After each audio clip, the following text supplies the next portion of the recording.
उत्तराखंड में दो मामला अभी हालिया दिनों में जमीन के ताल्लुक से और रिहाइश के ताल्लुक से दो मामला बड़ा चर्चा में रहा है। एक तो हल्द्वानी का मामला था जिसमें तकरीबन 4,000 से ज्यादा घरों का को मुंतकिल करने का मामला था, हटाने का मामला था तजावुजात के नाम पर। और अभी एक मामला जोशीमठ का आया है, लेकिन एक मामले में हुकूमत की सर्दमोहरी और एक मामले में हुकूमत की मुस्तैदी। क्या क्या फर्क महसूस होता है इन दोनों के दरमियान?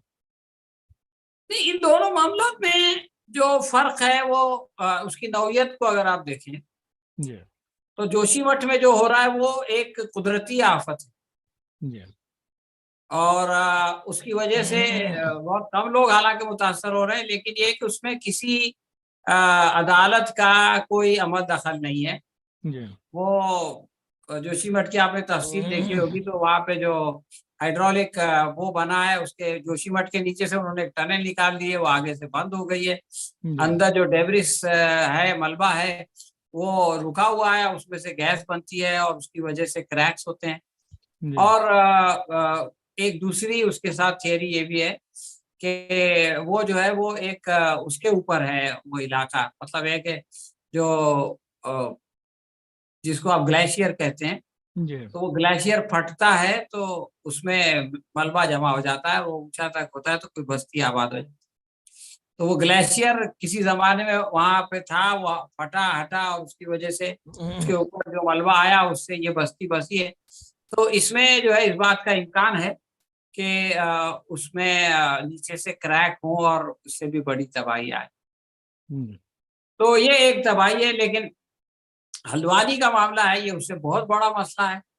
लेकिन इसको इस तरह से प्रोजेक्ट किया गया जैसे कि इसकी कोई हकीकत नहीं है, लेकिन बहरहाल उसको इस तरह से पेश किया गया कि कुछ लोगों ने जो है वो रेलवे की जमीन पे कब्जा कर लिया और रेलवे अपनी जमीन वापस लेना चाहती है ताकि कुछ काम करे। जी तो दोनों की नौयत में एक फर्क है। दूसरा फर्क ये है कि एक जमाने तक बीजेपी को इसकी कोई खास जरूरत नहीं थी 2013-2014 में कि जी वो बिल्कुल फिरका परस्ती पे इन्हिसार करे और वो सबका साथ, सबका विकास, सबका विश्वास, इस तरह की बातें करते थे। लेकिन अब उनकी समझ में ये आ गया है कि इस तरह से हमारा काम नहीं चलेगा। हमको जो है वो 2019 में ही समझ में आ गया था, इसलिए पुलवामा और सर्जिकल स्ट्राइक, घर में घुस के मारा, और फिर अभी गुजरात में ये हुआ कि सबक सिखाया। तो अब उनकी समझ में ये बात आ गई है कि अब हमारा जो दारोमदार है, हमारा सारा इक़्तिदार जो है वो फ़िरका परस्ती और इसी तफ़रीक़ व इम्तियाज़ पे है, और जो हमारा वोटर है, जो बहुत कमिटेड वोटर है, वो इससे खुश होता है।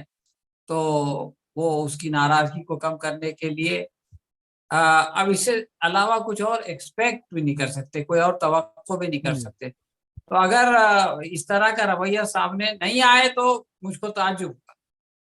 लेकिन ये बिल्कुल उनकी मजबूरी और उनके जो चाल चरित्र और चेहरा है ये उसके मुताबिक हुआ है, तो मुझको तो इस पे कोई हैरत नहीं है। हम नहीं अभी कोई उम्मीद कर सकते कि ये जो है वो किसी ऐसे इंसानी मसले में दिलचस्पी लेंगे जिससे मुसलमान बता सकते। सही कहा आपने।